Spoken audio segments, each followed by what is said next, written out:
Oh, come on. Hey, folks, welcome to Kaiser's Castle. Tonight, I have a treat for you. Good old BZ from the Berserk Bobcat Saloon. There's more to it, but you'll know him as the Bloviating Zeppelin. The Bloviating Zeppelin's Berserk Bobcat Saloon. That's what the whole title of his show is. God damn it, I fucked that up, but I'm keeping it in, folks, because I keep it real. How's it going, BZ? Doing damn fine, damn fine. We're about 2,000 miles apart, and it's late ass at night. It's 12:30 on the West Coast, which means where you are, it's almost 3:30 It where you is. are. Yep. A.M. A.M.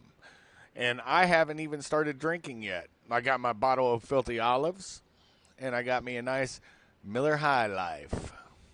I have almost one Tecate down. I think I'm going to go two Tecate down in a moment. Matter of fact, you'll probably hear me walking out to the kitchen. And then after that, I'm sad to say, that's all I have, two Tecate. And then we're going to have to transition into Russian potato water. Oh, well, remember this: beer before liquor, never been sicker. Liquor before beer, totally in the clear. Well, I don't know. I guess I'll find out later. Oh, brother, it's a hoot, folks. You got to understand. BZ, why don't you introduce yourself? You've been on my show before with Alan, and we had a long show that time. This one won't be far that long, but you've also been on my show, I think, once, and I've been on your show several times. So just introduce yourself to the new people that I have on my page. I'll mute myself, and you can bloviate on, my brother. Mute yourself. You don't have to mute yourself. Come on. I would much rather hear you talking than just some kind of muted. God, I can't even pronounce that right. Muted foolishness I'm, going on. I'm only muting because I got to go get another beer. Oh, okay. All right. Well, then there's a reason for that. Okay, now I get it. Okay, I have my own radio show. Mine is on a frequency that you can predict. I'm on Tuesday and Thursday nights. I'm on it. I start at 11 p.m. Eastern, 8 p.m. Pacific, every Tuesday and Thursday night. Late night conservatarian talk radio. As I am wont to say, essentially, I am an ancient, nattering, obese, pulchritudinous, jejune jackanape who happens to feature ubiquitous, sagacious perspicacity on his live wireless broadcast, as was so ably spoken by my one and only Kaiser. I call it the Bloviating Zeppelin's Berserk Bobcat Saloon radio show. And you can hear it at those aforementioned times to include 10 p.m. Central, and then also 1796.723 hours subcluster 4, paragraph 9, page 60 in Bolivian time. It turns out, oddly enough, that I am a 41-year veteran of law enforcement. I worked for 2 California sheriff's departments. I worked for the FBI, the U.S. Marshal. I guarded a nuclear reactor. I was an EVOC sergeant. I was a range master. I was a homicide detective. I drove a taxi, a tow truck. I caught murderers. I combed hair. I pulled weeds. And I also worked for over 10 terrestrial radio stations in the 1970s. To include, I should like to point out, KFPK in Sacramento, the 50,000-watt AM flamethrower, which gave Rush Limbaugh his first major voice. And I myself, as I am wont to say, broadcast behind enemy lines in occupied California from the capital of California, spelled with a K, always with a K, Sacramento, California. As I also want to say, I am ensconced within the sumptuous, palatial, and revelatory SHR Media Studios. Also, I indicate that I am a mere, because this is the truth. People may not realize it. They think I'm just saying this. I broadcast 2 miles, less than 2 miles east of what I consider to be the locus of evil on the entire West Coast, the Bill Mill, the Capitol building at 10th and L Street downtown in Sacramento, where typically late at night the horrific wails of common sense can be heard dying, abetted by the malodorous stench of hellfire, sulfur, and brimstone from all the leftists that occupy that evil building. I call myself the best in late night conservatarian talk radio. You can hear me on shrmedia.com. If you want to listen and chat, you go to shrmedia.com, because I'm on a whole bunch of beds and a whole bunch of venues, but because I describe myself as a techno-Luddite, and besides, it's only me, I want a producer because I can't get one. So I have to be able to do everything on the show. And I can only monitor one chat room, so I monitor the chat room in shrmedia.com. But I'm on Spreaker, and then I'm also on SHR. And then I'm also simulcasting on 3 streaming venues simultaneously. God, has everybody fallen asleep yet? No. I'm on Big Sarge Media. So when I'm on Tuesday and Thursday night, I'm also on Big Sarge Media. And then I'm also on a Facebook page. I should say specifically the Big Sarge Media Facebook page. Right. And then I'm also on the SHR Media Facebook page, live streaming. And then I'm also on YouTube, on the SHR Media Network YouTube channel, live streaming. Yep. I was on Periscope. Didn't get much out of Periscope, but I got to tell you, I'm thinking of kind of changing my streaming platforms. And I am not the owner of SHR. Sackheads Clinton, Sackhead Sean, both are the owners of SHR.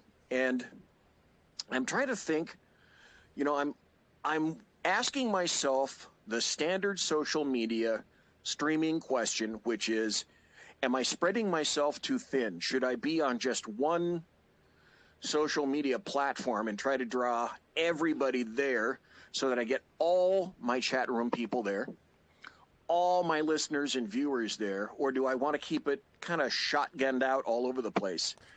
That's a decision I'm going to have to make, but it's kind of piecemealing me to death, because technologically, when things mess up, they tend to mess up when you're involved in more technological things at one time.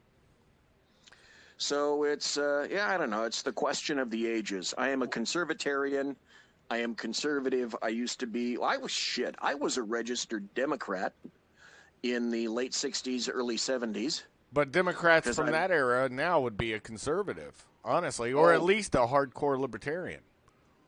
That's true. And when I went to college, we already had Aztlan and Mecca on my college campus. You know, the people that recommend Reconquista. Because I was in California.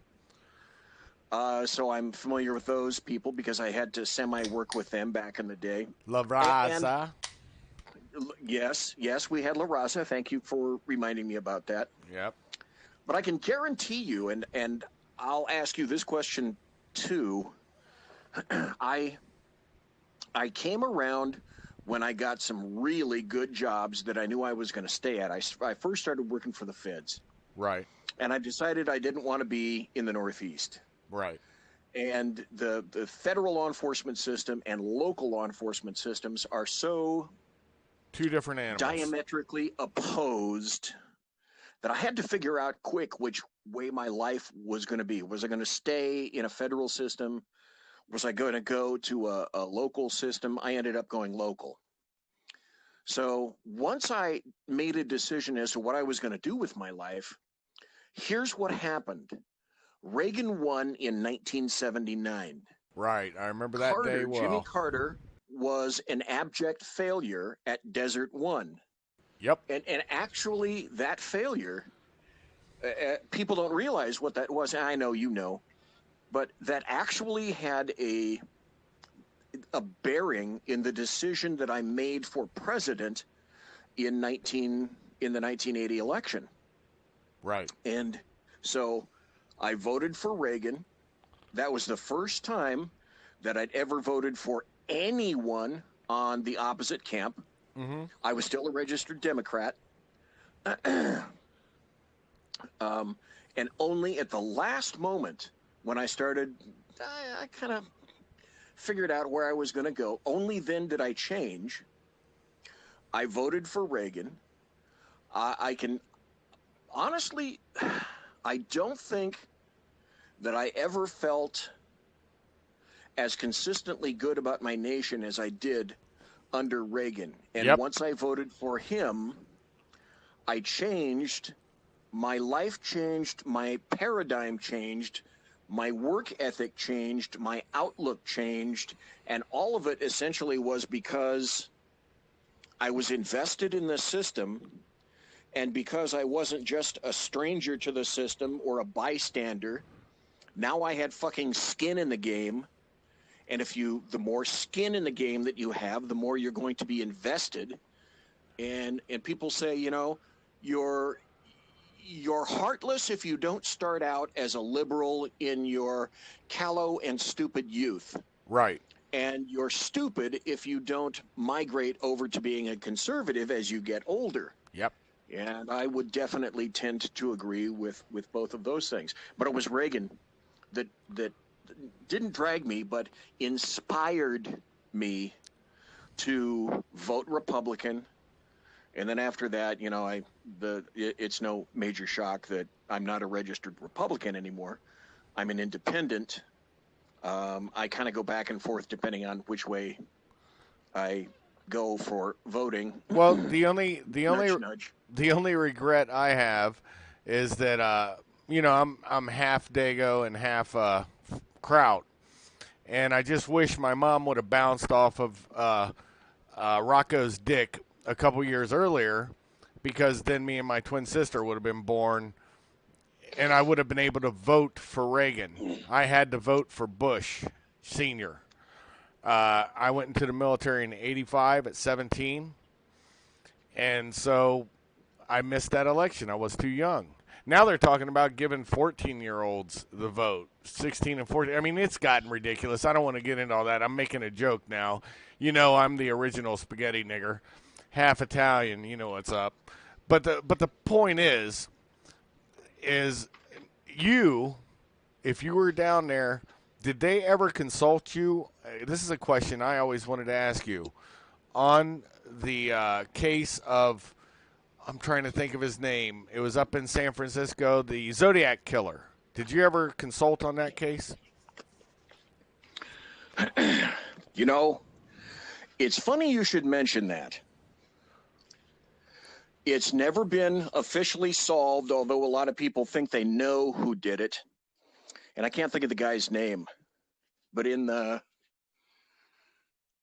can't tell you the year, but later on, when I was over in the left coast, right, I did happen to work on some interviews. And the interviews that I did happen to work on with the Zodiac case revolved around him being in the military, because in Sacramento at the time, there was a ton of military presence. Right. So let's see, in the 70s, you would have had McClellan Air Force Base. You would have had Mayfair Air Force Base. You would have had Travis Air Force Base. You would have had Beale. You would have had the National Guard. You would have had the Army Depot. Right. A big military presence in Sacramento, the capital of California, and a lot of air bases and military installations all around that. Right. But I'm going to tell you something weird here in just a second, because you may or may not hear, but I've gone to the kitchen. And you're getting another beer. It's a tale of sadness, because it's the last Tecate. Aww. I think they had a movie about that, didn't they? Did somebody make a movie called The Last Tecate? I think somebody did, and I can't remember who was even in it, but I remember I did see it. Yeah, probably some Mexican guy with a big mustache and dark hair. Anyway, I was supervised at one time by a guy who was working for SFPD. Right. And his name was Mike. For a while, he was my lieutenant. And when Zodiac shot the taxi driver in the Tenderloin, And no, that's not a physical place. That's not a physical place on a taxi driver's body. He may have shot him near the tenderloin, but he actually shot him in a cab, which was placed in the tenderloin. This guy responded. He was on foot and came around the corner and to the scene of the shooting. They estimate about 30 to 45 seconds after gunshot. Zodiac physically took leg bail and hoofed it out of there, which I thought was one of the coolest or the creepiest stories you could possibly think of. Oh, yeah. Because just think about it. He might have seen him and not even noticed. Oh, it's not impossible. Oh, hell yeah. I know. He could have gone, isn't that weird? How bizarre would that be to think in retrospect and not remembering at the time and not knowing the significance of that call then, that you literally could have brushed shoulders with the Zodiac Killer and not know it. Not even have known it. Yeah, I mean, it still fascinates me, that case, because I've looked at it, and I have my own opinions. I don't know the person who did it, but I know the type, I believe, of guy because of the writings. I think he was probably a Navy code guy, just because he was a cryptographer. Yeah, yes, just because of the way his code was able to be broken eventually at some point, but it was always after. And, you know, like you said, leg bell, a ship could have taken him away. He could have gotten reassigned somewhere else. It's something, you know what haystacking is, that term? Yes. Where nations or cities will find somebody who's a mass murderer, and they'll throw all these other unsolved murders on the guy, even if it's not him. And Henry Lee Lucas. Henry Lee Lucas was the king of that. So many police departments, sheriff's departments around the nation attempted to put their open cases on Henry Lee Lucas. It got to be a parody of itself because the deal would be at the time, until everybody wised up, and this is early in the serial killing game, Henry Lee Lucas just dug the fucking ride. He dug it for the notoriety. He got to get out of the jail. He got to go on a car ride. He got to point out various things and be important to other people around him. And yeah, haystacking, oh my God, people tried to lay all sorts of stuff on him. The other thing about Henry Lee Lucas is that people theorize that he really was good for about 200 to 300 people. Just think about that, 200 to 300 people. I can distinctly remember in the 70s being told by instructors on the feds, even then at any one time, there are anywhere from 50 to 100 serial killers in operation just in the United States. These days, the last stats I heard, and this, I got to admit, it was quite some time ago, like the late 90s when I was still in homicide, people were saying that at any time they really do think there are up to 200 serial killers at that point operating actively in the United States. That's to me, I don't know. That's a staggering amount to me. I would agree with that. I look at this. Here's a funny one. The guy, I was listening to an interview, and it was actually a good interview. It was done by Opie and Anthony, believe it or not, the morning radio quote-unquote shock jocks. But they actually interviewed the investigator of Jeffrey Dahmer. Now, people forget Dahmer was raised and born, you know, all this stuff, and he also was in the military. When he got arrested, they actually went back to places where he lived and even over in Europe, and were trying to hem him up with stuff that happened over there. So, and in the different states he'd lived in. I'm not getting into specifics, but you guys can research it and figure it out. I happen to live in one of those states. That's the only reason why I know. You know, they were looking, saying, hey, because it's in a, from everything I know, from just that's the one thing that I do research, and just as a hobby, it's not anything big, but I would agree with that number. Probably a little higher now because of there's been a cultural devolution in America and a hardening of hearts. Deviant behavior is more accepted now. There's just so much cover for these predators to work in, and of course, if you pointed it out, you're a sexist, racist, bigot, homophobe, and I just think that's ripe for somebody with that proclivity. And anyways, so I just went on a little tear there, but what do you think about that, BZ? It's going to be different. It's going to be more difficult to pull off the kinds of crimes that deviants used to in the past because of the technology available to the police departments these days. There was agree. A guy in. I'm sorry, go ahead. I just said, I agree. Oh, okay. Tangentially, I worked on the Richard Trenton Chase case in the 70s. He was a guy that was here in I don't know what it is about Sacramento and criminals, but I worked on the Richard Trenton Chase case. He was basically kind of a vampire killer. He ate some of his victims, to include an infant. I think I remember this case, yeah. This was back when video was just beginning, and I was one of the first people tasked with taking a video in one of the victims' homes off of El Camino Avenue. Right. And I also, who's the other guy? Oh, I was in homicide when I worked the Thrill Killer case, Eric Leonard. And on a spree of about 3 nights, he killed 6 people. We finally found him. Right. I booked him with my homicide partner at the time, Stan. And you know how you can be next to people and you can get something out of them. You can feel the energy, right?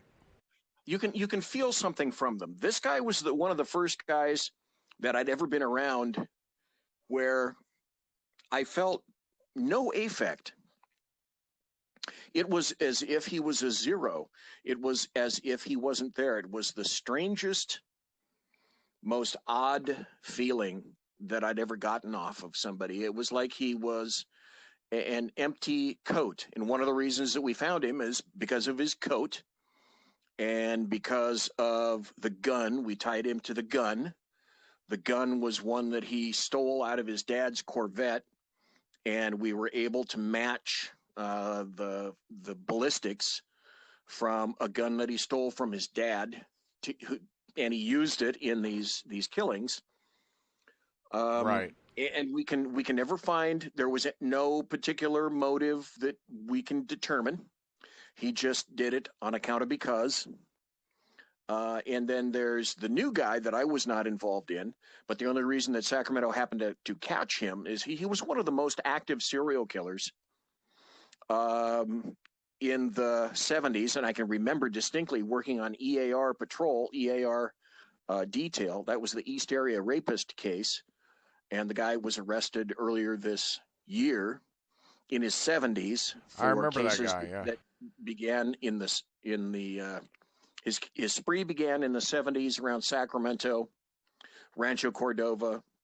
Then he moved towards the Bay Area, and then he moved down south a bit, came back up to Sacramento, worked for Auburn PD for a while, went to Southern California, and was eventually caught because of DNA. I don't believe he killed anybody in Sacramento. He did shoot someone, numerous rapes, but once he went to Southern California, he began killing numerous people.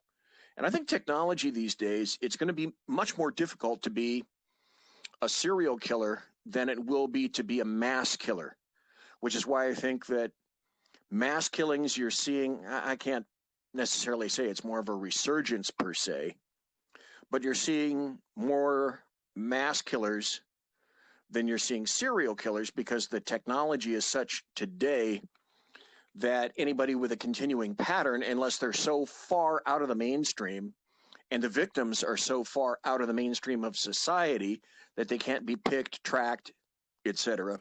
Well, you just took me to a place I wanted to go with this, because I agree with you on a lot of the technology and stuff, but here's the rub. California especially. Look at how many people now live in tents. The throwaway people, even though they may have jobs, they can't afford to live somewhere, a home. It's not only a breeding ground for disease, for poor public health, and all this stuff, and mental health too. Let's not forget that that is a place somebody like that would probably thrive.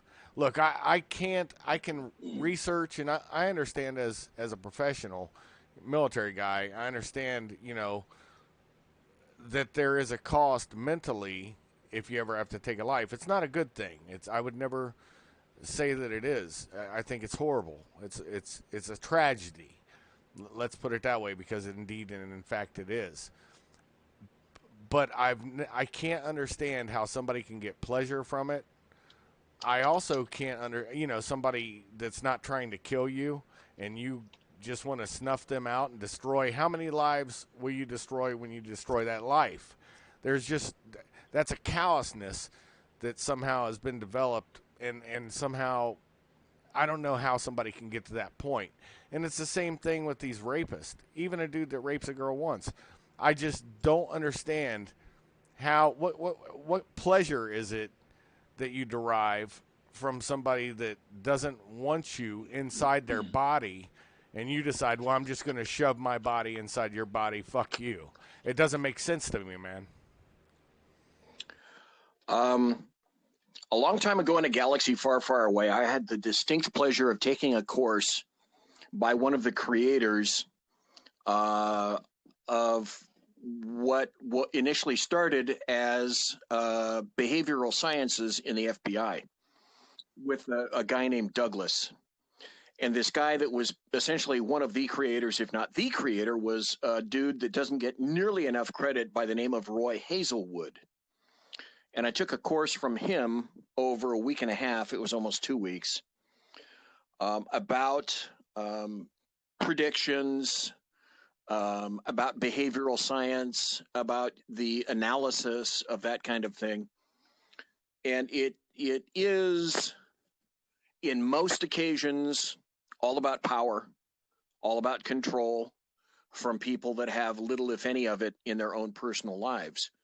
And those people tended to be, back in the day, behavioral sciences would kind of skew people into two really large camps. And then from there, that gave you a means to funnel things down and narrow things down. But killers still today can overall generally be placed into the category of organized or disorganized. Right. Opportunist, and if you, or and you can see it in a lot of the people that I worked with to try to get. I saw. Well, okay, Richard Chase would be disorganized. Okay. Eric Leonard would be disorganized. The guy, James, what the hell's his name? Joseph James DeAngelo, the East Area rapist, would be organized to the point of being essentially anal. A military guy who went beyond that, so to speak, went into law enforcement, came out of the military and the Navy. There was another case that I worked in Elk Grove where a guy who was a famous football player decided that he was going to kill his wife, kill his child, and kill his unborn child, and then set them on fire in his house and blame it on somebody else. Wow. And I knew I had an organized killer when I walked into his garage, and you could eat off of his garage floor, and all the shoes were arranged perfectly just so outside. And he corked off because he was a control freak. And his wife, who ended up making more money, he got into all sorts of sexual liaisons with bosses, etc., with various females. He began to lose a slew of jobs. And with each subsequent job, it was a loss of power, control, and loss of face. And I think also in concert with, he was a highly feted football player. Right. In a Bay Area. He was known for making a completely astounding play. He was used to being the center of attention, et cetera. And one day, I think what happened is that something occurred. I think one of the kids made him pop off, and he, because of the nature of the wounds that were involved, I think he killed his child first. His wife saw it. He killed her. And by killing her, he killed his unborn child. Not knowing what to do next, he then decided it'd be a wonderful decision to set the bodies on fire and then say that somebody else did it. So, God, how did we get to this? I don't know, brother, but it was good. So the beginning of our conversation is just about cool serial killer shit that people will enjoy. So that's fine. We'll break it off here. I know I get PTSD remembering shit too. So let's move on, brother. Let's talk about the good news. Jeffrey Epstein, a few hours ago, folks, was arrested again. And they got all of his records. And I'll let BZ have the honor. We already talked about this offline. I'll let him have the honor of filling you in on the good news. Go on, BZ. I think earlier there was something. This was kind of on the cusp of things. There's a dude named Mike Cernovich who won a court case, right, with the Second Circuit Court of Appeals, and that basically he won his lawsuit to unseal some documents involving Jeffrey Epstein's. And Jeffrey Epstein has been an alleged sex trafficker for quite some time. And finally, that got opened. There were a whole bunch of oral arguments that were made. The Second Circuit Court of Appeals heard a bunch of oral arguments. And Cernovich, who can be kind of iffy at times, he may have opened the door for something like that. And now, God, when was it? What is today? 7th. Okay, 7th. 4 days ago in Forbes, I was kind of screwing around, looking around, and there was an article that I found in Forbes on July 3rd, which was this past Wednesday. Right. And it was an article that said Jeffrey Epstein documents could expose powerful politicians and businessmen. So that was the Cernovich appeal that ordered 167 documents in a lawsuit that said, he was well connected, he was a financier, he was participating, it was alleged, in a big sex trafficking ring. He was a billionaire who owned an entire fucking island, brah. I mean, he had it made. And that they were saying that there were a bunch of powerful friends that could be named out of that. So now, yesterday, because today is the 7th. Okay. So late yesterday, the 6th, and you're right, he's a billionaire. Jeffrey Epstein gets arrested and charged with sex trafficking underage girls in 2 states, New York and Florida. Yep. So, and you pointed this out, and I had not. Let's see. You can probably fill me in on this. About 10 years ago, he got a plea deal when he was accused of paying girls for like massages and stuff in Florida. Right. But this 66-year-old guy I don't know, it was at least 10 years ago. So I think he was sentenced to some time in prison. He was required to be a registered or an RSO, registered sex offender. And then all these allegations started percolating up. More allegations. And why don't you take it from there? Because I'm not going to name the guy that may have the most to lose in all of it. Because as far as I'm concerned, this is your show, and that is so delicious. And you need to name the names. Because, oh my God, it's like I said in social media about an hour ago. It's like, folks, bring the popcorn. Make a decision. Orville Redenbacher or Jiffy Pop. I like Orville Redenbacher, but it's gonna be cool. It's gonna be like the pointle fingerest of cases that you've seen in some time. I'm guessing. Oh yeah, it's gonna be very, very interesting. With Epstein's Re Arrest on a different charge. Think about it, folks. They've got the documents. They've got everything. I'll implicate right now on my show, I will tell you, everybody I think is going to get involved in this. I want to hear. I want to hear. Both Clintons are documented as taking tours to Epstein's Lolita Island, as it was called. And they found out that there's more trips than they even claimed. And also, this is the juiciest part, Podesta's the closest to Bill and Hill. Both of them are going to get hit. And everybody will talk a lot of smack, but I remember back in the day, we're talking 2016 election time, Alex Jones was bringing this up, and I know everybody on my page knows I've been on Alex's show one time as a caller, not a guest. But Alex had somebody on, I can't remember the guy's name, or I would give him the credit. He was the one who first made me look into this rabbit hole heavy. And I found out from other people a lot more stuff. I can't really get into all that. But there was a reason for somebody being hired into the White House to uncover a bunch of this, because that's kind of was his forte. He knew where the power was going. I would not be surprised if a lot of people from both past Democratic cabinets will not be implicated.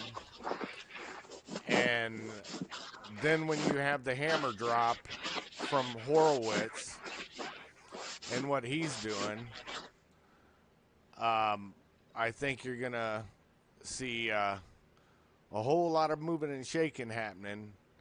And if I was a betting man, and I'm not, I don't gamble. That's one thing I don't do. I may do everything else, but I don't do that. My point is, I believe Brennan has exposure because of Horowitz's report now. I've just bounced off the Epstein thing for a second. Also, I believe that everybody, all the cast of clowns that you've seen, there's now a prosecutor by the name of Durham. I believe he's out of Connecticut. I wanted to say North Carolina again, brah. Has been right, John Durham. Yes, and all a inspector general does is gather the facts, and that's really useless. But once we got in a good attorney general, Sessions, I think, was somehow corrupted, and I really don't know how. I mean, there's a funny video everybody can look up where Sessions' granddaughter, I think it was with him when he was getting sworn in, to the Senate for the last time before Trump got him as AG. Biden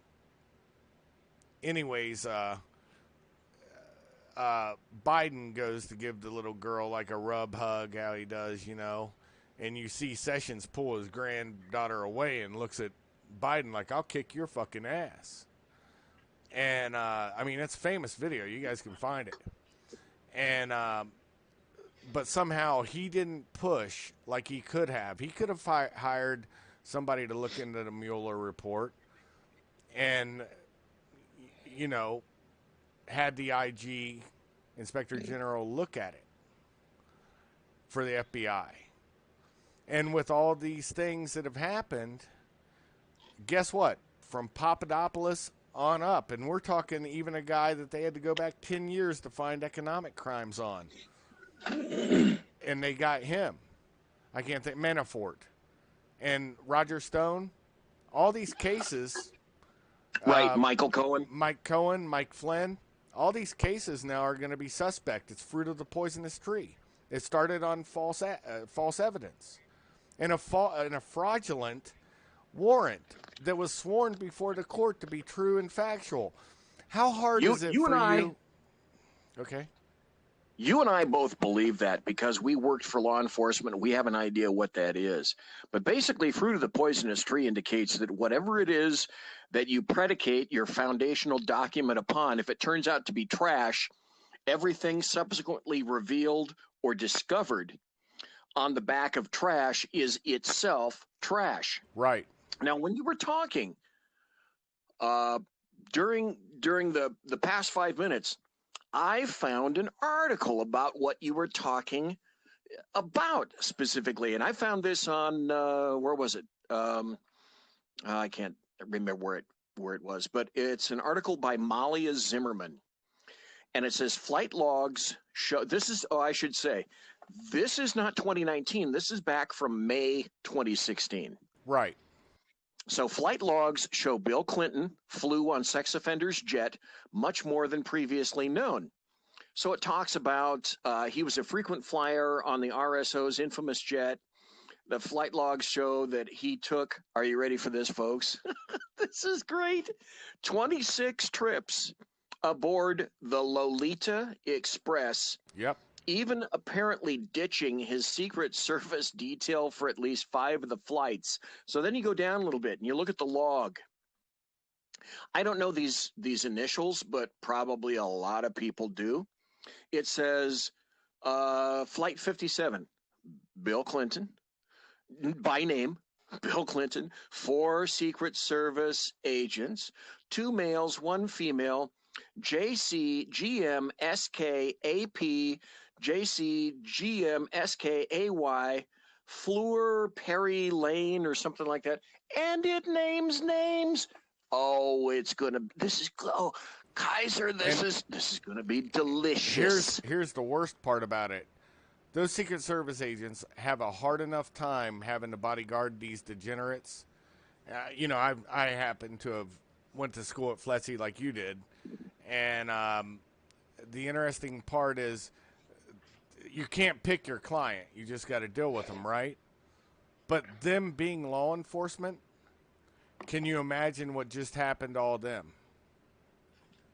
Because they've just helped support somebody in acts of felonies. I mean, basically they were hired guns. They became the Arkansas State Troopers. Yep. Remember the Arkansas State Troopers and Bill Clinton? Accessories to the act, and they carried guns, so that even has a heavier penalty because now you're armed while committing a felonious act. Think about it, man.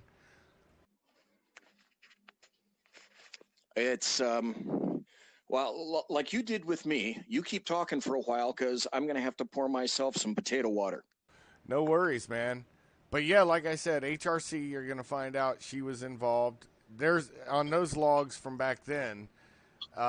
You'll be if you scroll down enough. She's taken enough flights.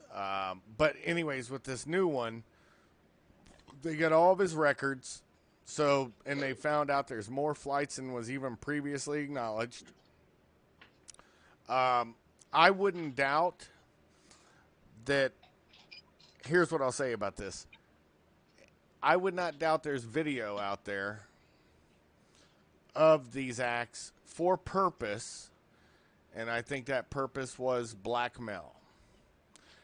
And everybody always wondered why Hillary was allowed to be in Obama's cabinet when she was the one who started out the whole birth thing. Everybody bangs on Trump for being a birther. Well, that actually came out of Hillary Rodham Clinton's campaign. Now, you make the biggest, best point in quite some time. It's false that the thing came out of Trump. Hillary Clinton started that, and everybody so conveniently eschews that true information that you just nailed. Yep. It's factual, and you folks, I only deal with the who, what, when, where, why, and how. And I've said this on podcasts before. The who I may never know. The what I'll probably know. The when possible no, because there could be a primary and a secondary site. You know what I'm talking about. Yeah. The why, kind of irrelevant. But the how, you'll know that just from the visual. If you have the body before you, you'll know the how. So the who, what, when, where, why, and how. Now the when, that's always guesswork, because even in police reports, on or about, you can't specifically name a time. I don't care if I got my wristwatch, I'm wearing it correctly, and I'm even in a combat zone, and I know what time I squeeze the trigger. I got to write on or about, because there could be a deviance in time from my watch to your watch. So, you know, it's a factual inaccuracy to say at specifically this time this happened, unless you're recording live, you have all this stuff documented, but even then, on or about this day and time. You know what I'm saying? So it's just the functionality of report writing. And here's another interesting point as well. We were talking about people who are bent, rapists, murderers. It was my fortune or misfortune to work child abuse when I was working for the department from which I retired. And when you work child abuse, an entirely different world opens up to you. And one of the things that comes to my mind when I see this about Epstein is sexual tourism. And sexual tourism occurs in countries where people can be made sexual slaves much more readily and easily than in the United States, the continental United States, or elsewhere. And these are sexual tourists who go there because of various relaxed laws in countries. For example, people do not know that Arthur C. Clarke, who has been feted as a brilliant science fiction author for numerous decades, author of Childhood's End, 2001: A Space Odyssey, numerous books. Also a British guy who invented essentially the satellite, today's satellite. The inventor of the satellite, Arthur C. Clarke, was also a sexual tourist who was a pedophile who left Britain and moved to Ceylon, which later became Sri Lanka, because essentially he could have hot and cold running boys at any time or date that he wanted. Right. Very few people talked about that. These people like treasure. They like, what's the word that I'm looking for? They like trophies. And so when you mentioned video, for example, and video for a sexual tourist, because I got charged with doing this stuff. Go to almost any porn site, and you can see Trike Patrol and all these people that are screwing what are basically called in a denigrating way LBFMs. That's part of sexual tourism, and a trophy in that, because they want to, especially with a male, fantasies live large in males. when people say that pedophiles can be controlled on the male side, no, they can't.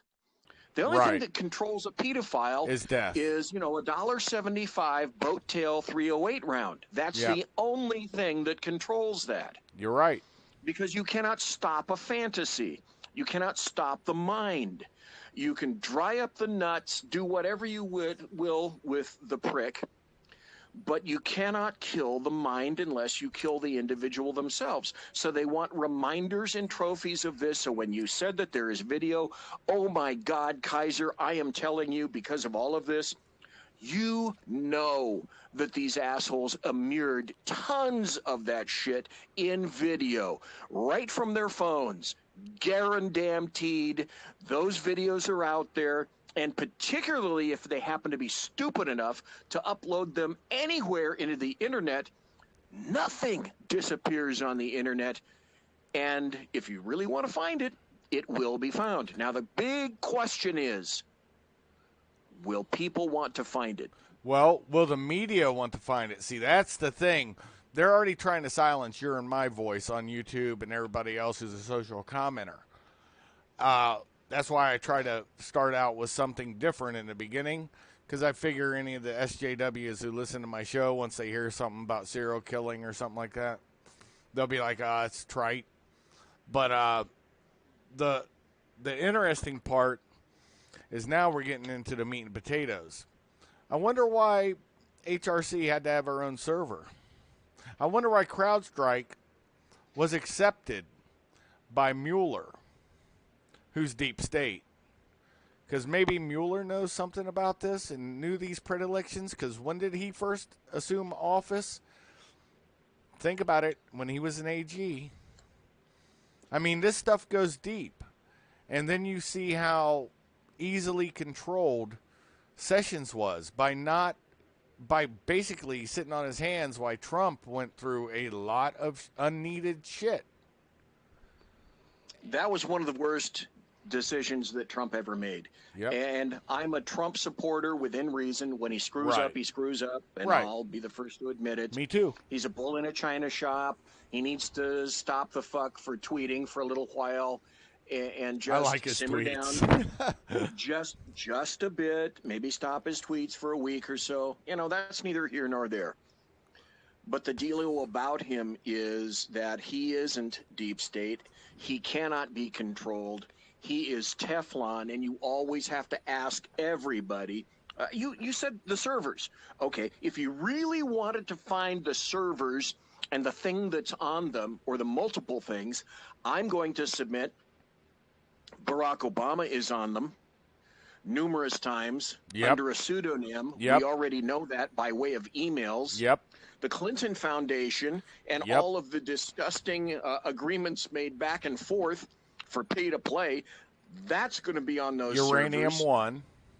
Uranium One is going to be on the servers. Benghazi is going to be on the servers. You may even find some things where Hillary is having to react to whatever it is that her numbnuts husband was doing at the time. It's all there. So when the FBI tells me that they can't find shit, they're lying. Because I worked for them. And also all FBI communications are run through, guess who? The NSA. Mm-hmm. All of them. Yep. When you used to have Airtels, etc. I don't know what they are now. I'm so far removed from that stuff. But all of our communications were run through the NSA. Yeah. So you're going to tell me that stuff doesn't exist somewhere on someone's server on the Cray computers in the basement of 2 facilities of the NSA, either Fort Meade or Colorado? I might suggest and hold my hand up really high and say, you know what? Bullshit alert. Well, I would tell you, I would more suspect it being there's a black building in New York. You can look it up, that the NSA, it's actually like a tower. It's a high-rise. And that's NSA. That's actually a storage place. It's right in, I can't remember the name of the street. It's near Trump Tower. Anyways, you have that place. And then you also have Utah. And Utah, they built a massive facility. That's the biggest Okay, when I facility. said Colorado, that's the one I meant. I meant Yeah. the one that's out west. Whether Yep. it's Colorado or Utah, that's the biggest facility that was built. Essentially, it's nothing more than the world's largest server farm. Yes, it is. That's exactly what it is. And but I will tell you this. Here's a thing that is getting no fanfare. Okay, NSA has always had the mission to look outward. I want to go back. Remind me. I want to go back to the server here in a minute, and the reason why Trump got so much shit when he made a comment. But NSA's job primarily was to look outward for threats. It's never been able to look inward. The FBI's here for that. Okay? Inward is FBI. CIA has no level of being able to look inward, and neither does the NSA, neither does DIA. DIA may ancillarily work within the U.S. constraints, but they have to have a federal police officer with them when they do it. And anyways, I'm not getting into the minutia of the workings of it. But going back to what you said earlier, think about the ruckus, because I think when he said it, he didn't understand that was Hillary's Achilles heel. When an off-the-cuff remark by Donald Trump, and he says, hey, if the Russians got copies of Hillary's emails, give them to us. I'd like to see them. And you remember how the press went after him and still do over that? There might be a reason. And look at all this whole Me Too movement that went on, where women were alligating on everybody for sticking their penis in a... You had a comic, Louis C.K., an awesome comic, who would ask a girl, hey, you mind if I jerk my dick in front of you? Okay. They said okay. So he jerked his dick. And all of a sudden he's vilified because he had male privilege. So you want to know, that's the question I really want to know, is why they overreacted so hard. Because you have all of Hollywood, the whole entire media complex has been so against Trump. I wonder how many people went to Lolita Island. I wonder how many people were compromised. Roger Ailes? That's a question. Hey, what about the gay man that nobody talks about, who's on Fox all the time? He's homosexual. He might have done it. Hey, the CNN gay male might have done it. We don't know. Let's see. I'm not alligating on any of them.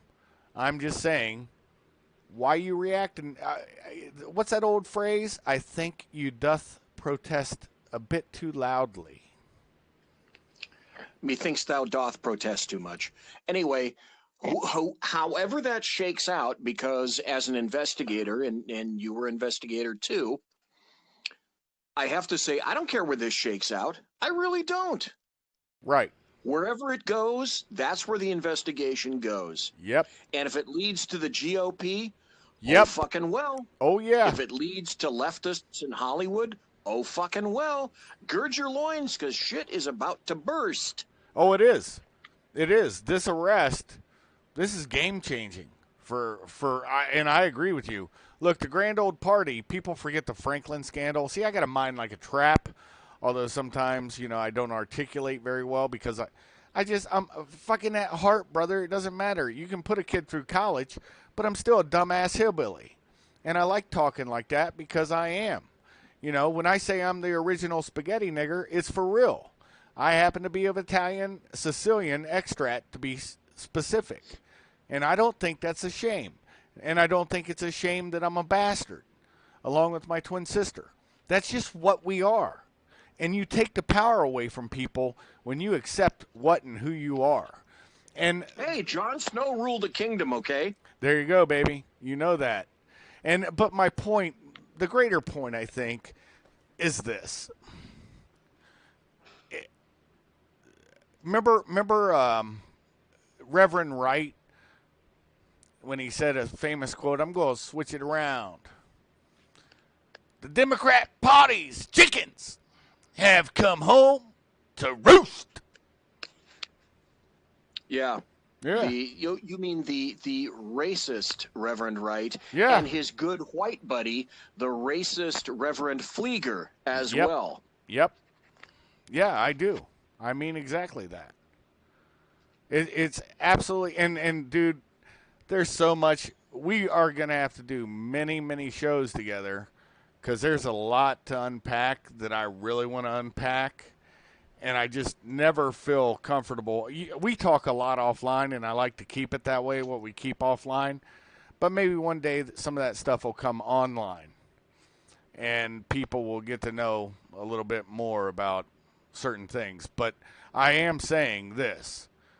Don't believe fuck all you're seeing from the government right now.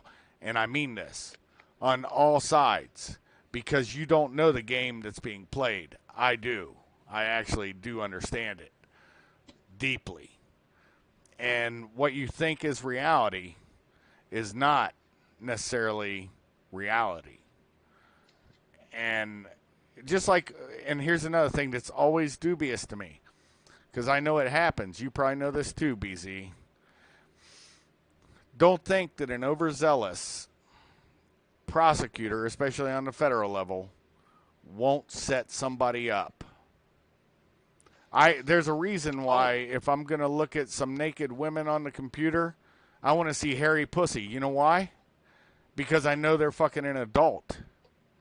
If there's ever a shaved pussy on my computer, I'd be like, I didn't put that there. I don't have that predilection.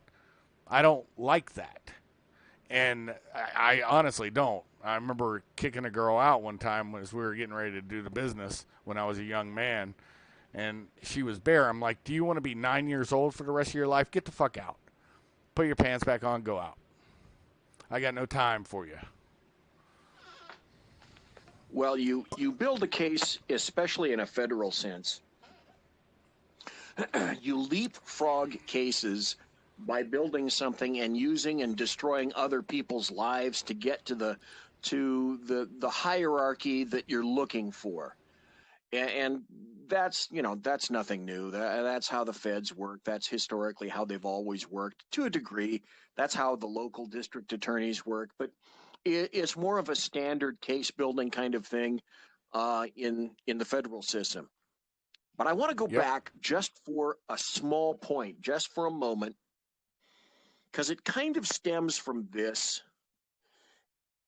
And do we remember back in 2016, maybe April, May, maybe even June 2016, a very, at the time, seemingly innocent line that was poo-pooed by everybody on the left, and it really didn't.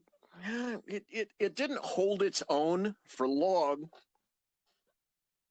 until around 2017, when it became more important, and now in 2018 and specifically in 2019, with regard to both your embracement and my embracement of the fruit of the poisonous tree doctrine. And you're probably thinking to yourself, God, I wish BZ'd just get to his damn point right about now.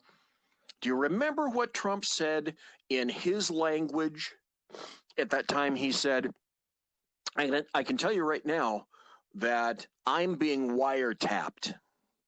Yep. What he meant was surveillance. And everybody said, God, this guy, the OMB, Orange Man Bad, the guy with the dead orange cat on his head is such a liar. Funny thing is, everything that he said essentially has turned out to be true, because he was wiretapped.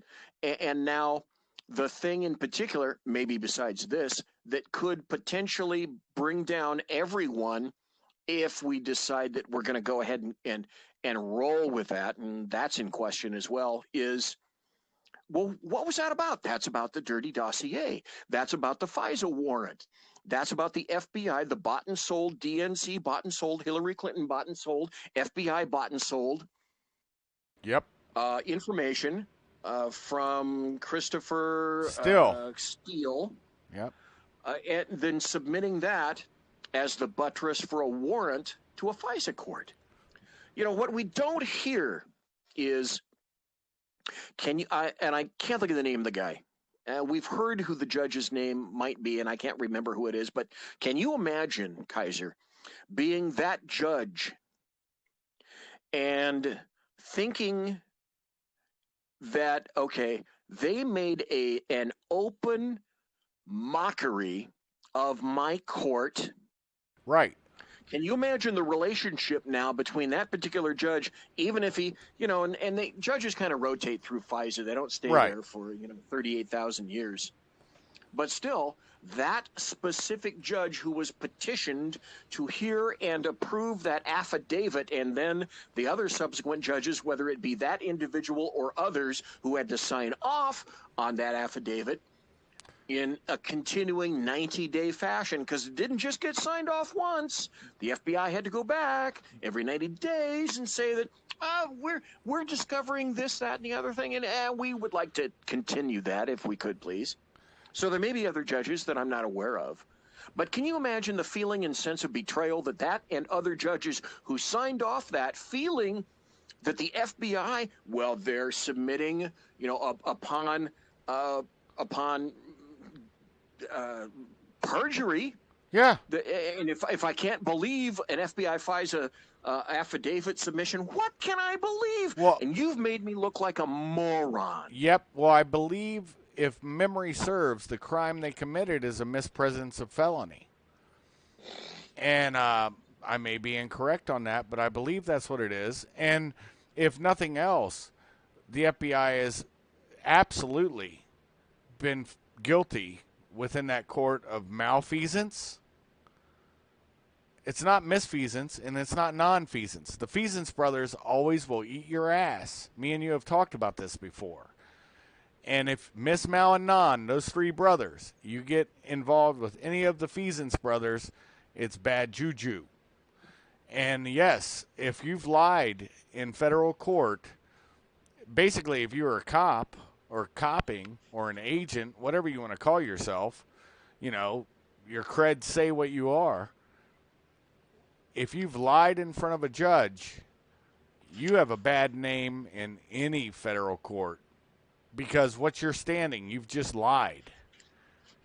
You presented false facts. I mean, and you did it with malice. That's what malfeasance is. Forethought, which is, a legal term, malice of forethought, which generally lends one to believe into what level of murder a charge is going to be, for example. Right.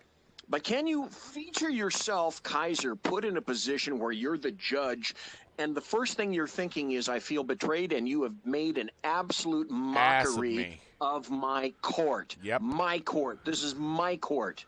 Yep. It's their fiefdom. Yep. And in California, by the way, for those, it's called there is allegedly a Brady list, but there isn't a Brady list. Well, the Brady list, and I know a number of deputies who are now captains, who are now politicians in the state of California, who are on the Brady list because they lied in open court. Yep. During a case in chief. And there is a particular black captain who was put on the Brady list and was pulled from patrol because he could no longer testify in court. But because of his paint job, he was promoted up the level. And now would you be surprised if I were to tell you that he was a Democrat in the state of California? And he was on the Brady list. And people will tell you the Brady list doesn't exist. Well, yes, it does. Yes, it does. Yes, it does. People know which officers lied in court and upon whose testimony you can no longer rely. Mm-hmm. And that's the thing. I believe, and I'm sure you feel the same way, BZ, because you've been held to account just like I have before. If you have a certain level of authority and responsibility given to you by the either small S state or the capital S state, you deserve a harsher punishment if you break that vow. If if you've allowed your honor, that's another thing my page I really dedicate to, is to tell young men about being honorable, being ethical, moral. But it's up to them. I mean, I was a deviant motherfucker when I was a kid. You know, when I was a young man, two tits, a heartbeat, and a hole. Well, there'd be three holes actually for a female. I shouldn't say a hole because somebody will take that wrong. I was in it to win it, you know. Dick had no conscience.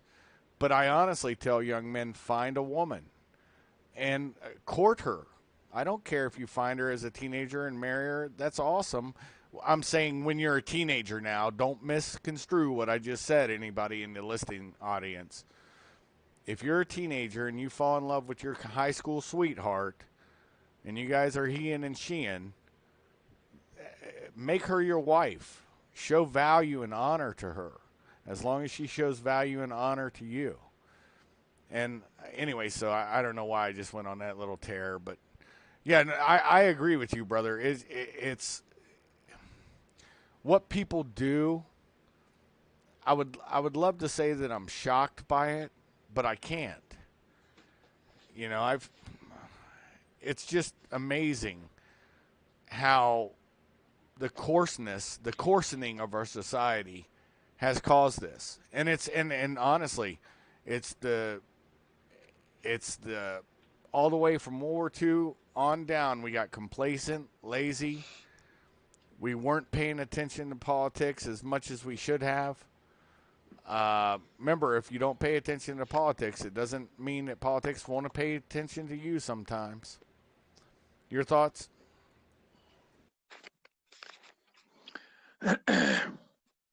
Boy, that is a huge, wide open chapter. God, who was I talking to? Oh, there's a fellow deputy that I can't say I wore with him, but we have a generously excitable tete-a-tete back and forth because he's a leftist. And the funny thing is, when he was in the street, he was a street monster. And he didn't mind thumping on people. Frequently, they deserved thumping. But somehow in the interim, he became a man of the left. And sometimes I have to admit, I enjoy just cranking this bad boy up because he is so easily crankable. But one of the things that I mentioned to him recently is he, of all people, he is not an advocate of the Second Amendment. And we have Second Amendment, air quotes, discussions. And one of the things I said is, over the course of the past, and I'll throw this out to you, Kaiser, and anybody that's listening live right now or happens to be listening in podcast, we know one thing about the firearm. The firearm is a tool, like I used to teach my kids. I consider this a blessing. When I was an instructor, and I was an instructor for law enforcement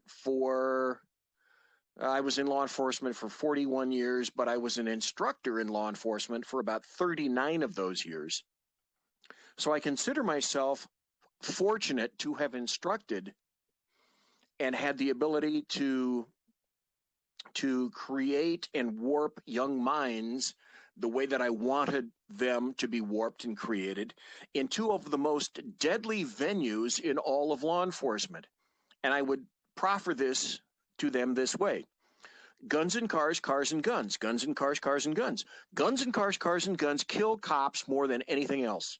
Yep. And so as range master of my department, I got to see that the instruction was appropriate in firearms. And as an EVOC supervisor, I got to ensure that the proper instruction was given to kids in terms of automobiles, emergency response, non-emergent response, just slow, accurate driving, etc. Right. But that having been said, the firearm is a tool. The car is a tool. It's one of the most important tools in a law enforcement officer's tool belt. The most important tool being, of course, the Mark I Model I brain.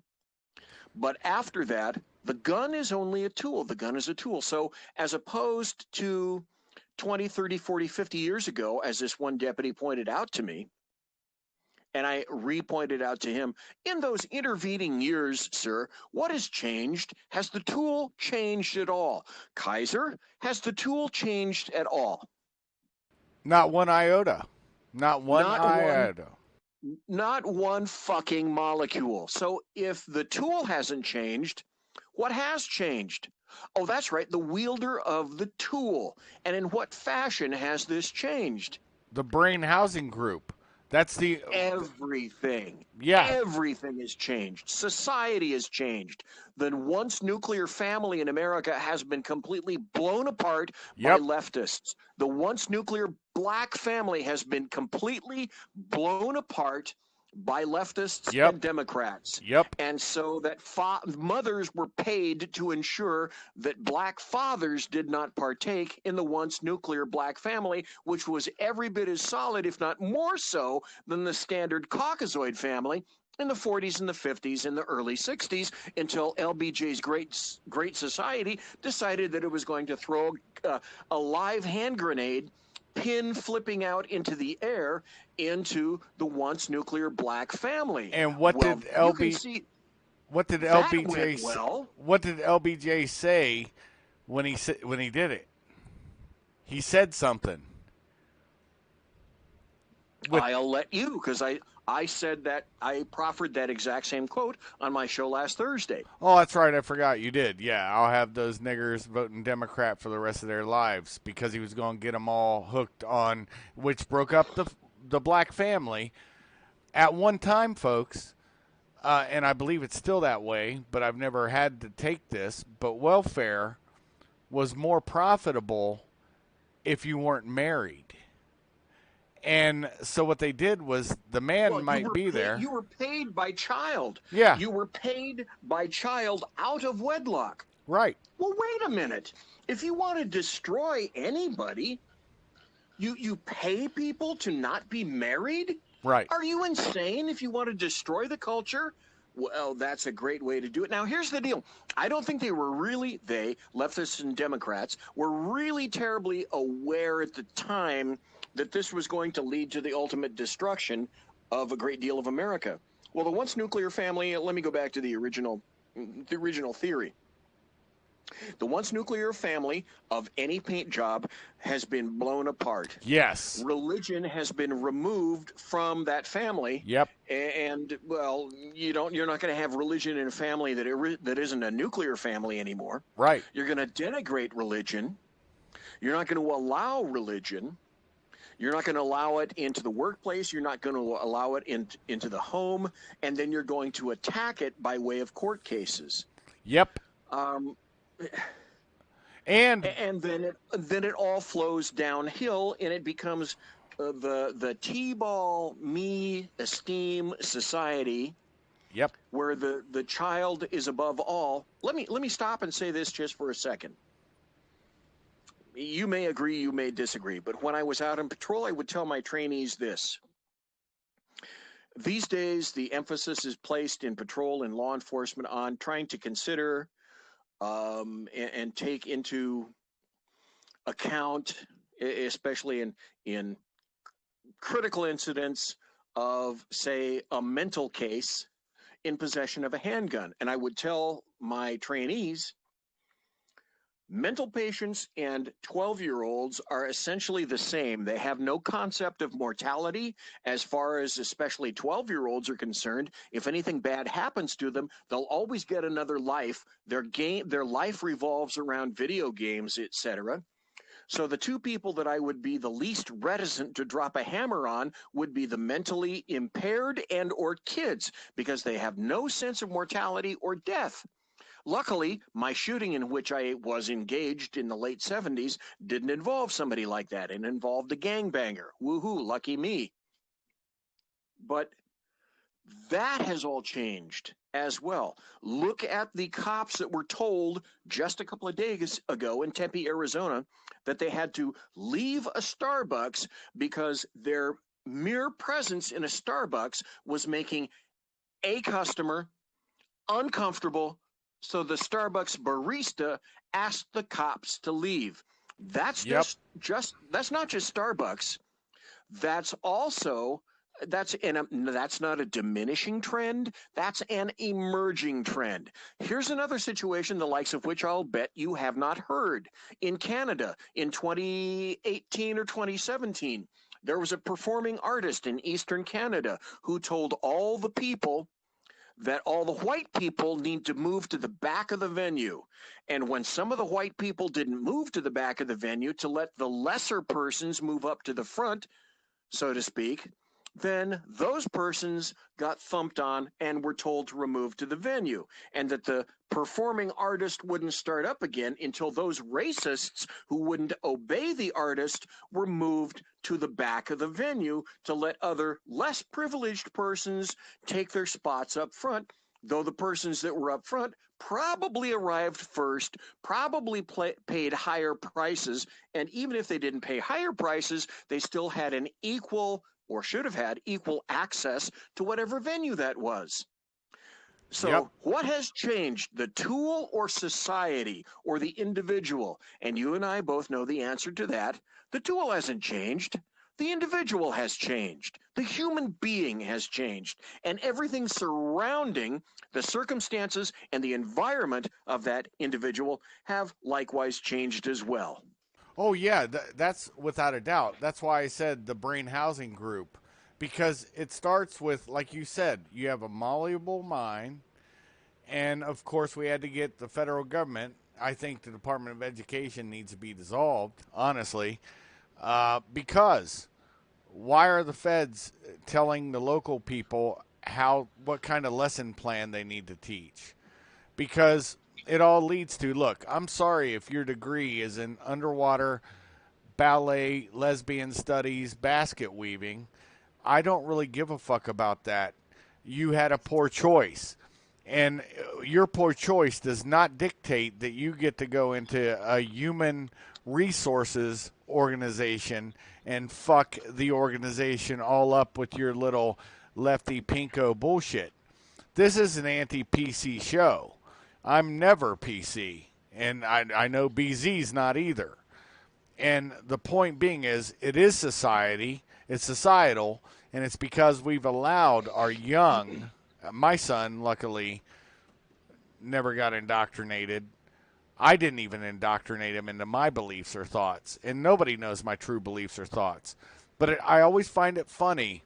You know, we're not supposed to judge anybody by the color of their skin. But, you know, every other group can organize except white people. And, okay, so what's the real racism? I'm still struggling with that because, honestly, I'm a white guy, so I'm at the top of the tier in the oppression Olympics, you know, to be pushed to the bottom. And although it doesn't really work with me because I'm just an old fucker that doesn't give a shit, so you're not going to push me down. I'll just say it right back to you. You call me a racist, bigot, homophobe, I'll be like, yeah, okay, I am. So what? Let's have a conversation now. But really, who's the real racist? I mean, I find it funny when Kamala Harris pulls busing out, Biden doing busing back in the 70s, affecting her, quote unquote, and yet she doesn't even speak that Biden actually talked to the Grand Kleagle of the Ku Klux Klan, who was a senator who died, at his funeral. I'll let BZ tell you his name. I know his name, and I'm sure BZ does. And Joe Biden had nothing but love and good things to say about Senator, boom, take it, BZ. Robert Byrd, There only you go. one Robert Byrd. I've had Kurt Schlichter on my show 4 times now. Kurt Schlichter is the author of a series of books which started called The People's Republic. And now I'm wondering if Kurt Schlichter wasn't terribly prescient when he wrote something similar to America's growing political and cultural divisions have finally split the United States apart. And the more that I'm pushed, the more my blog says I am pushback. And what I mean by that is the more that I am pushed, the more that I will respond in terms of pushback. Now, people are saying, and perhaps even those of a given religious bent, and I am a religious individual. I believe in God. I need to ask for forgiveness, and I believe. Right. But I don't believe in turning the other cheek because I don't believe in being stupid. I believe that there are certain lines that need to be drawn in life. And the more that I am pushed, the more that I will push back. One of the reasons that I voted for Donald John Trump, the guy with the dead orange cat on his head, OMB, Orange Man Bad, is because I didn't want to vote for Hillary Rodham Clinton, who I know for a fact would have taken this country down in a smoking, smoldering explosion of fire, death, and brimstone. There is no other conclusion that I can make other than that. But the more that leftists push at me, the more that I am going to push back. And maybe that's not the proper reaction, but at this advanced age in which I find myself, I don't give a ripping, festering, pustule fuck whether or not people like me, right, or think ill of me or think good of me. The worst thing in the world is to have an elder, pissed off person like myself your enemy, especially if we're armed. And if anybody thinks, no matter who they are, by the way, if they're going to come and liberate a firearm from me, and I'm not even saying that I own a firearm, but if you do, that would possibly be a very bad thing. That having been said, I am pushback. The more that the left pushes, the more inclined I am to push back. They have not learned a lesson.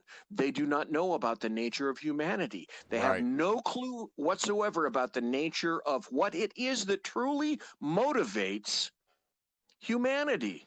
What motivates in terms of positive and negative? What incentivizes an individual to greatness, to succeed, to want to aspire to other things? You know, we're told by leftists that you can't play dodgeball. We're told by leftists that you have to have T-ball for your child. We're told by leftists that any kind of competition is bad. We're told by leftists that you really do need an income for life so that, as Alexandria Ocasio-Cortez says, in terms of the Green New Deal, well, you know what? You don't even really need to work. Why would you want to work? If somebody's not motivated to work, well, why should you anyway? Well, you've jumped the proverbial shark from whatever the hell the leftists are now to clear socialism. And let's be relatively clear about this, and perhaps you have a better description of these two isms than I do. But socialism essentially is the ability to attempt to place under government control once individually owned, say, businesses, and to place them under the umbrella of government control. And then communism, which stems from socialism and is always the next step, historically speaking. History proves that because everybody has, in terms of leftists, historical Alzheimer's. They don't learn from what has occurred in the past, and that's what I term historical Alzheimer's. Communism steps in, and communism is the placing of everything under the auspices of the government. To think that you would have any amount of private property, anything that you would have potentially owned in the past, on every level now becomes the property of the government. The only thing you own is your body. And oh, by the way, you don't even own that. Case in point, Venezuela. People in Venezuela now are told that they're going to go work on the farms because they can't find farm workers to produce sufficient amount of food for the people in Venezuela. Just like the Soviets. You're not going to be given a job that you may aspire to. We're going to assign a job to you that you should say, woohoo, I'm glad that I've been assigned toilet cleaning for the rest of my life. I'll be a 55-year-old toilet cleaner. I'll be a 17-year-old toilet cleaner, and I'll be an 88-year-old toilet cleaner at the end of my days. Venezuela, perfect case in point. You, the doctor, the zoo manager, the attorney, you're gonna till soil in our farms. Go do it right now. And if you don't, but here's the big rub, and I've always had this rub, even when I was a cop, because I understood responsibility. And I think also, I do think some don't understand. I don't think the majority. I think it's a slim minority. So please don't get this twisted. But the responsibility of the state actually giving you the ability to put a snuff on somebody, to kill somebody legitimately through a warrant, because that means I'm going to arrest you. And whatever happens, because I just put myself in your presence with the auspices of this little piece of paper saying you're going to jail, okay? Or I'm going to search your house. Unlike most countries, Americans do have a means to resist. And so that puts it on a weird level that you have to be very sure that state apparatus is actually functional. And this is why what the FBI did is so crucial and critical, that it actually is. I believe a lot of U.S. citizens now, I know I do, I honestly wouldn't believe a warrant. I would be there and I'll be like, we'll play this out in court or whatever, because I'm a rational person. But you're going to have people that aren't rational. And that sets the police up for failure because of what the FBI did. Remember, they're the nation's premier law enforcement agency. Well, if you're the premier law enforcement agency and you're predicating false crimes on somebody to get a warrant to wiretap them, and by the way, we did talk about this offline, Admiral Mike, he is actually a white hat, because after Trump got elected, that's why Obama wanted him fired. He wanted Mike Rogers fired. And you know why he wanted him fired? Because he went directly to Trump and they put up a quick skiff, because they do have these skiffs you can put up real quick. And he told Trump, he said, hey, you are being monitored. And that's why Trump moved his entire organization to New Jersey. He left Trump Tower because the entire tower was wired. And when I say wired, everybody understands in the lexicon that means wired for sound. It doesn't mean wiretapped. Wired for sound can be a lot of things. I'm able to look at all the video of your building. If you've got video cameras, if I'm the NSA, I'm able to look and listen to all the phones, even if they're off. You guys don't understand the technology that's involved nowadays. And so it's pretty interesting, BZ. Your thoughts? I can go to any amount of... Yeah, I shouldn't be saying this. Oh, fuck it, I'll say it anyway. You can find on the internet or at various stores around the fruited plain things that will stop your cell phone from working. I have one. Yep. NVG's night vision goggles. Devices that will track a car. Yep.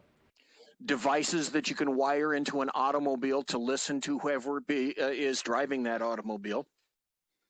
Yep. Devices that you can wire into homes, buildings, apartments to listen to them. GPS systems to track people. Yep. Very, very readily available at your fingertips. But from what you mentioned earlier, there are two phrases that I bandy easily as to be able to... How can you tell a dictatorship from a society that tends to be more free? These two phrases, as what you were speaking about a couple of minutes ago. The first one that came to mind was rule of law. Do you have that Yep. in your country? The second is due process. Yep. Do you have that in your country? If you don't, as God, who's that? Jeff Foxworthy came to mind. And my first Jeff Foxworthy quote that came to my mind was, "You might have a dictatorship." If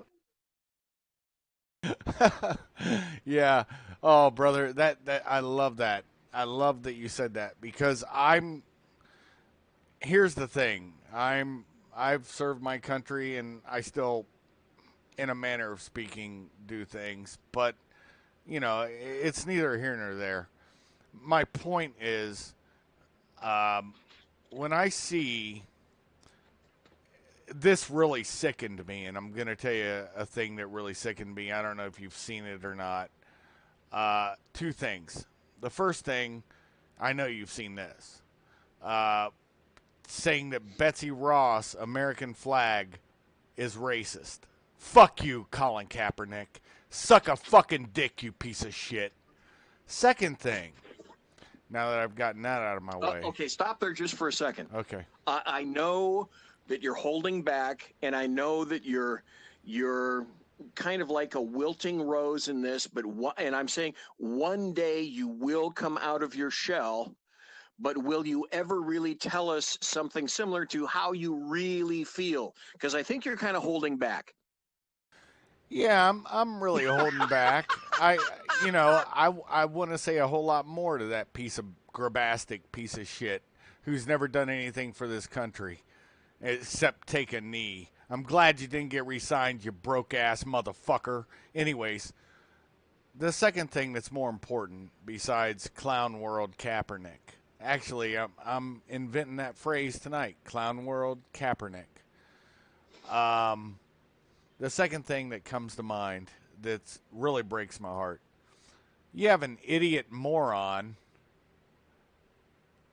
in front of the White House burn a flag and then throw it while it's burning and injuring a uniformed Secret Service agent who's doing his job. First, he's committing arson because it may be his flag, but he is committing arson because it's on a sidewalk, man.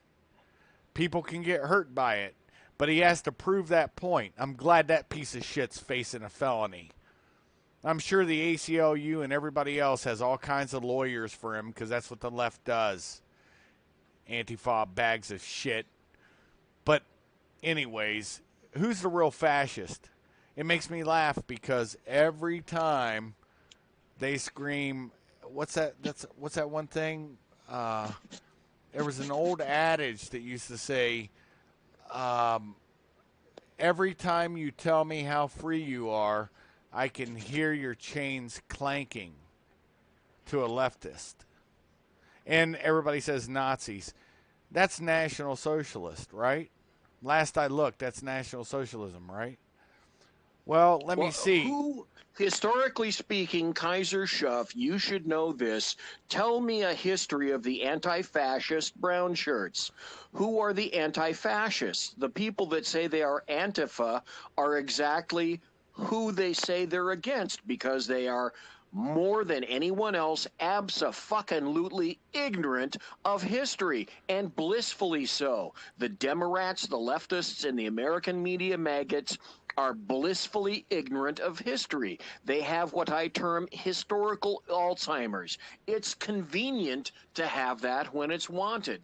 So instead of wearing instead of wearing brown, because I don't think they're smart enough to, they've decided to wear black and balaclavas, etc.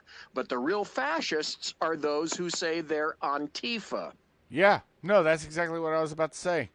They are fascist because that was anti-fascist action, as it was called, was a response to National Socialism. And a lot of people don't realize National Socialism, the reason why the flag was red, there were two competing ideologies to destroy the Weimar Republic, which was already in decline. Unfortunately, I believe we're going through the same phase now. I do believe that we're going through Weimar.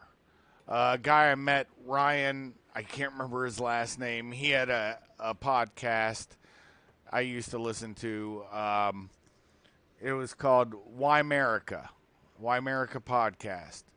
Very good podcast, by the way. Very informative. I think you'd enjoy it. But he would point things out, the degeneracy of Weimar Germany. There's been movies made on how degenerate towards the end Weimar Germany was, and how accepting, and a lot of people don't even know. Do you know where here's a question for you, BZ. Do you know where the first transgender operation was ever performed in the world? My guess would be Germany, and my guess would be that occurred in the 20s. Your guess is absolutely fucking right. How did I know that? Because the Germans had an incredibly degenerate society in the 20s and 30s. Let's go back. What was the corresponding degenerate society in America as well during that time? Does anybody remember the term flappers? Yep. In the United States? Yep. Why were they called flappers? It was a derogatory term, actually. Yes, it was. Because of their meat curtains that hang between their legs. Flappers. See, all these feminists, they don't even understand their own fucking terminology. They don't even understand Margaret fucking Sanger, who advocated for genocide against blacks. I know. You have blacks today who are so fucking... I don't care, paint job, but if you're black, you're fucking stupid if you're advocating for abortion, because Margaret Sanger, who was an advocate of abortion, whom Hillary Clinton absolutely revered, adored was her, all in for black genocide. You blacks, according to Margaret Sanger, were an inferior species that needed to be wiped from the face of the earth. A white female whom Hillary Clinton embraced, and people embrace today through Planned Parenthood. Wow. Killing black babies? What a great thing that is. Oh, they don't really care about paint job as long as it's baby and it's dead. She called them weeds, and me and my twin sister would have been weeds because our mother never even graduated high school. We both done awesome, but whatever. Our mother was awesome, too. She was an epic woman, and I'll never cast shade on her at all. She was a badass woman. Anyways, my point is, do you know, BZ, where Margaret Sanger, with her weeds lectures, finally, and she went over somewhere, and do you know where she finally figured out how to rename and rebrand it to make it more palatable to the American people? Tell me, brother. Germany, after she met who? Adolf Hitler. Oh no! Yeah. Hey, folks, go to your favorite search engine and find 21 quotes by Margaret Sanger that will probably make you sick. Number 1, but for my view, I believe there should be no more babies. Number 2, the most merciful thing that the large family does to one of its infant members is to kill it. Number 3, we don't want the word to go out that we want to exterminate the Negro population. Number 4, I accepted an invitation to talk to the women's branch of the Ku Klux Klan. I was escorted to the podium, introduced, and began to speak. In the end, though simple illustrations, I believed I had accomplished my purpose. A dozen invitations to speak to similar groups were proffered. Number 5, I think the greatest sin in the world is bringing children into the world that have disease from their parents, that have no chance in the world to be a human being practically, delinquents, prisoners, all sorts of things just marked when they're born. That to me is the greatest sin that people can commit. Number 6, the most serious evil of our times is that of encouraging the bringing into the world of large families. The most immoral practice of the day is breeding too many children. Number 7, eugenics without birth control. Kaiser, what's eugenics? Eugenics is basically taking a life at an older age. And that's what they're pushing for now. We'll keep them comfortable. We'll wait till the mother decides. And then their organs are worth more because they've developed a little more. And then we'll just put him out and we'll harvest his organs. I'm quoting from a certain governor in Virginia. Folks, this shit's real. Eugenics also means killing your elderly, somebody that no longer contributes. Folks, this is real shit. These are real quotes. Number 9, the most urgent problem today is how to limit and discourage the over-fertility of the mentally and the physically defective. Number 12, no woman shall have the legal right to bear a child, and no man shall have the right to become a father without a parent for parenthood. No permit for parenthood shall be valid for more than one birth. That means Imagine licensing. saying these things today.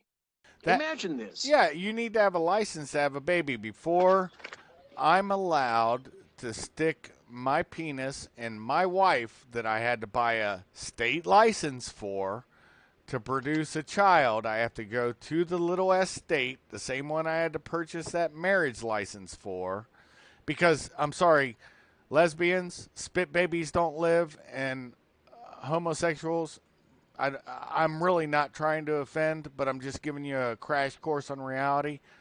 Ass babies aren't going to live. And in the other aspect, trannies, if you've actually transitioned and you're post-op, not pre-op, guess what? You're going to have no luck with having babies.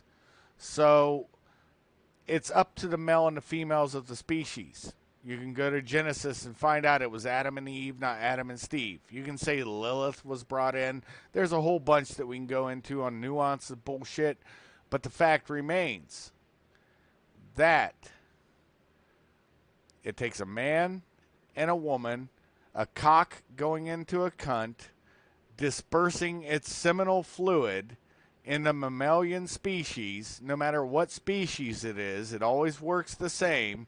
Everybody fucks at some point. And that's the only way a baby makes it. And it's even a gamble at that. Margaret Sanger believed in abortion as black genocide. No more complicated than that. Yep. To anyone who is listening within the sound of my voice, go look on your favorite search engine. Margaret Sanger was a massive racist advocating genocide against blacks. Period. End of statement. Yep. And if you're a leftist today, you don't have the first grasp of history, which is why you're laughable, and yet you're so fucking dangerous. Dangerously funny. And I will tell you this. A lot of people don't even know this on the left. Martin Luther King, after he's getting death threats, I think he even had a bullet fired through his window, applied for a permit to carry a gun. How'd that work out for him? Figure that one out. Not so well. Yeah. But anyways, brother, I can tell it's getting late on your end, and I'm still up and at 'em, but I'm hearing it, and you're I think getting a little sleepy, and I'm getting a little drunky. But I think what everybody can take away from this is BZ and I will do more shows. I love this man to death. This guy is a good dude. And please go visit him on all the sites he listed at the beginning of the video. I will try to put as many links in the descriptions as I can, but like he said, he's got massive numbers of them. He is just everywhere. I found the best thing to do is I record it. I no longer live stream. I put it on YouTube, but I still have the base recording from OBS. And then I also go to BitChute. Just in case they want to kick me off YouTube, I'm at BitChute, Sword.9. Small letters and the numeral 9. Super easy to find me.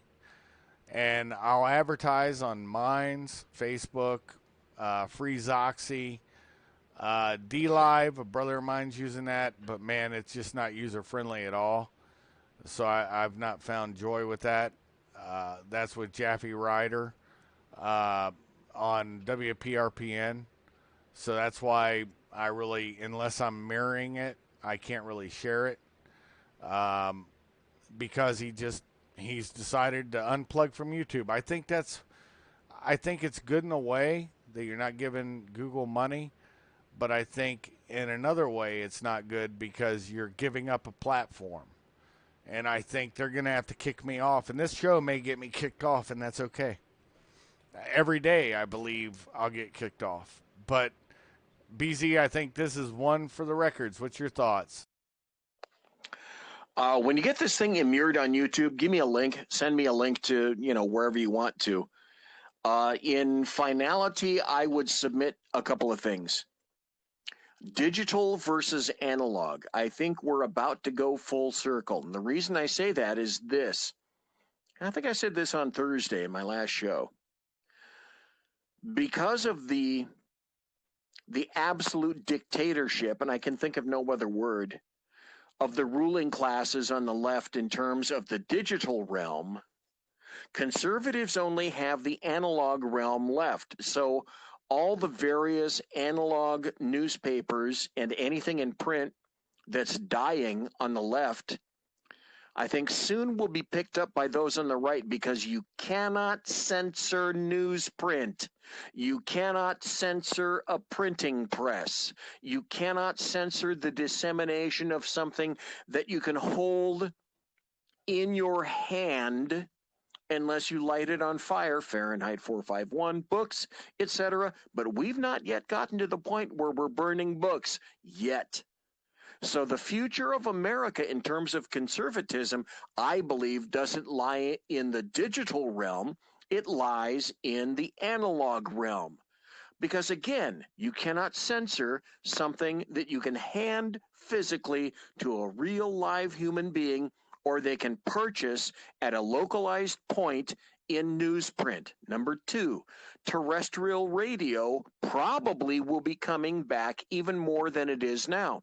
Sooner or later, this is a prediction. I would like your weigh in on this, Kaiser. Sooner or later, shows like yours and mine will be eliminated from Facebook, Twitter, YouTube, Periscope, and all other points in between. When that occurs, more people will find themselves being picked up and carried on terrestrial radio. You cannot stop newsprint. You cannot stop radio waves. That's my thought for the future. That's the truth, and I believe it too. That's why I'm a licensed ham, KC8UOI. I'm a ham radio guy. Not going to say that before I had my ham license, I didn't operate on the FM frequency because, I was in the military, and I do collect military radios and have forever, because I was able to. There's a place called Fair Radio near my house in Lima, Ohio. It may not even exist anymore, but I was able to buy a lot of transceivers there, and it's 6 millimeter, which goes. It's a small little platform, but the nice thing about a small platform is once you get that sweet channel and it's on that FM frequency, if you got a PRC 68 or 77, you become about a 4 mile, and if you have a 40 millimeter antenna or a 40-foot antenna array, which is a kind of antenna that the military uses, which you can buy offline, if you have that, you can broadcast to about 40 miles and actually have an up and running pirate station. If you wanted to do that, I've never been that inclined, but it's always good to have a few things that you can do if you chose to, but it's a criminal thing, so I wouldn't suggest you do it.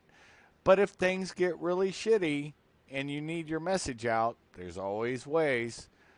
And as they said, the prick 66 and prick 67. Yeah, prick 68 and prick 77. That's right. That's exactly what it is. And I love you, man. I can't wait to do another show with you. You are as epic as can be. And look, folks, thank you for coming to Kaiser's Castle, taking a seat on my big orange couch, sipping your coffee, tea, your soda, or your adult libation. You've just sat in the cellar table with me and BZ, and we've been here pounding beers and pounding potato water and having a good time with you. And for that, I want to say thank you. I'm going to raise up the old bridge, and Kaiser's Castle is about to shut down. Shuff out.